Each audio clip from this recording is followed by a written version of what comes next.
ಮನುಷ್ಯ ಬದುಕಿರುವಾಗ ಏನು ಬೇಕಾದರೂ ಮಾಡಬಹುದು, ಸಮಾರಂಭಗಳು, ಸಂತೋಷ ಕೂಟಗಳನ್ನು ನಡೆಸಬಹುದು. ಆದರೆ ಸತ್ತಾಗ ಅಂತ್ಯಕ್ರಿಯೆಗಳಿಗೆ ಚಿಂತಿಸಬಾರದು ಎನ್ನುವ ಸದುದ್ದೇಶದಿಂದ ಹರಿಕೃಷ್ಣ ಫೌಂಡೇಶನ್ ಅಧ್ಯಕ್ಷ ಹರೀಶ್ ರೆಡ್ಡಿ ಚಿಕ್ಕಬಳ್ಳಾಪುರ ವಿಧಾನಸಭಾ ಕ್ಷೇತ್ರದ ಎಲ್ಲಾ ಬಡವರ ಮನೆಗಳಿಗೆ ಅಂತ್ಯಕ್ರಿಯೆಗಾಗಿ 5,000 ರು ನೀಡುವುದಾಗಿ ಇಂದು ಭೋಗನಂದೀಶ್ವರ ದೇವಾಲಯದಲ್ಲಿ ಘೋಷಿಸಿದರು.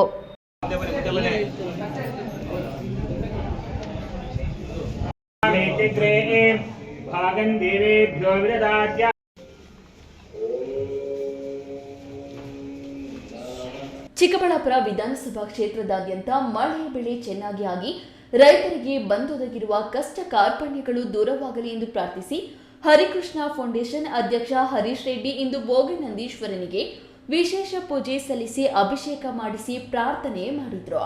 ಈ ವೇಳೆ ಮಾತನಾಡಿದ ಅವರು, ಕಳೆದ 3 ತಿಂಗಳಿಂದ ಮಳೆ ಬೆಳೆ ಇಲ್ಲದೆ ರೈತರು ಕಂಗಾಲಾಗಿದ್ದಾರೆ. ಚಿಕ್ಕಬಳ್ಳಾಪುರ ವಿಧಾನಸಭಾ ಕ್ಷೇತ್ರದಾದ್ಯಂತ ಮಳೆ ಬೆಳೆ ಚೆನ್ನಾಗಿ ಆಗಿ ರೈತರು ಸುರಕ್ಷಿತ ಹಾಗೂ ನೆಮ್ಮದಿ ಜೀವನ ನಡೆಸಬೇಕು ಎಂದು ಪ್ರಾರ್ಥಿಸಿ ಭೋಗನಂದೀಶ್ವರನಿಗೆ ವಿಶೇಷ ಪೂಜೆ ಸಲ್ಲಿಸಲಾಗಿದೆ. ಅದೇ ರೀತಿ ಕ್ಷೇತ್ರದಾದ್ಯಂತ ಕಡು ಬಡವರ ಮನೆಗಳಲ್ಲಿ ಯಾರಾದರೂ ತೀರಿ ಹೋದ್ರೆ ಅಂತ್ಯಕ್ರಿಯೆ ನಡೆಸಲು ಬಿಡಿಗಾಸಿಲ್ಲದೆ ಪರದಾಡುವಂತಹ ಕುಟುಂಬಕ್ಕೆ ಹರಿಕೃಷ್ಣ ಫೌಂಡೇಶನ್ ಇಂದ 5,000 ರುಗಳನ್ನು ನೀಡಲಾಗುವುದು ಎಂದು ಘೋಷಿಸಿದ್ರು. ಸಮಸ್ತ ಚಿಕ್ಕಬಳ್ಳಾಪುರ ನಾಡಿನ ಜನತೆಗೆ ಹಾಗೂ ವಿಶೇಷವಾಗಿ ರೈತರಿಗೆ ಉತ್ತಮವಾದ ಮಳೆ ಬೆಳೆ ಆಗಲಿ, ಸಮಸ್ತ ಚಿಕ್ಕಬಳ್ಳಾಪುರ ನಾಡಿನ ಎಲ್ಲರ ಕುಟುಂಬಗಳು ಸಮೃದ್ಧಿಯಾಗಿ ಬೆಳಗಲಿ ಅಂತ ಆ ಶ್ರೀ ಪರಮೇಶ್ವರನಲ್ಲಿ ಇವತ್ತು ನಾವು ಪ್ರಾರ್ಥನೆಯನ್ನು ಮಾಡಿ ಅಭಿಷೇಕವನ್ನು ಮಾಡಿದ್ದೀವಿ. ಅದೇ ರೀತಿ ಇವತ್ತು ಒಂದು ಮಹತ್ವದ ಕಾರ್ಯಕ್ರಮವನ್ನು ಕೂಡ ಹಮ್ಮಿಕೊಂಡಿದ್ವಿ. ಹುಟ್ಟುವಾಗ ಈಶ್ವರ, ಸತ್ತಾಗ ನಶ್ವರ ಅಂತ. ಇವತ್ತು ನಾವು ಜನ್ಮ ಪಡಿಬೇಕಂದ್ರೂ ಆ ಶಿವನ ಆಜ್ಞೆ ಇರಬೇಕು, ನಾವು ಅಂತ್ಯ ಆಗಬೇಕಂದ್ರೂ ಕೂಡ ಆ ಶಿವನ ಆಜ್ಞೆ ಇರಬೇಕು.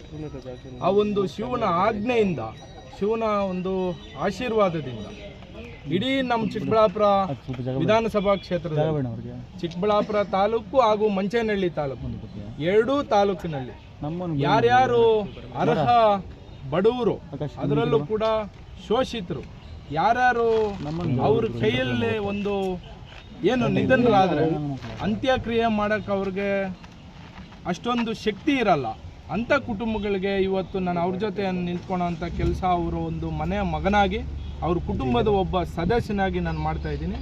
ಅವರ ಒಂದು ಅಂತ್ಯಕ್ರಿಯೆಗೆ ಇವತ್ತಿನ ದಿನ ನಾನು ನಮ್ಮ ಒಂದು ಶ್ರೀ ಹರಿಕೃಷ್ಣ ಫೌಂಡೇಶನ್ ವತಿಯಿಂದ 5,000 ರೂಪಾಯಿ ಸಹಾಯಧನವನ್ನು ಕೂಡ ಅವರ ಒಂದು ನೆರವಿಗೆ ನಾನು ಘೋಷಣೆಯನ್ನು ಮಾಡ್ತಾಯಿದ್ದೀನಿ. ಯಾಕೆ ಈ ಘೋಷಣೆ? ಕ್ಯಾಮರಾಮನ್ ಅಖಿಲ್ ಜೊತೆ KS ನಾರಾಯಣಸ್ವಾಮಿ, ಈ ನ್ಯೂಸ್ ಟಿವಿ, ಚಿಕ್ಕಬಳ್ಳಾಪುರ.